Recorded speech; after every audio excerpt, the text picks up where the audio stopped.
Hello, what's up mga idol? Magandang araw muli sa inyo lahat.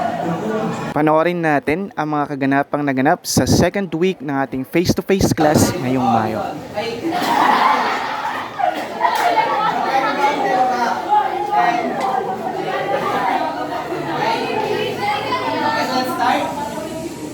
Focus! Wala maingay. Sabi-sabi na tao na tao. Okay? So, stand straight. Straight ka muna.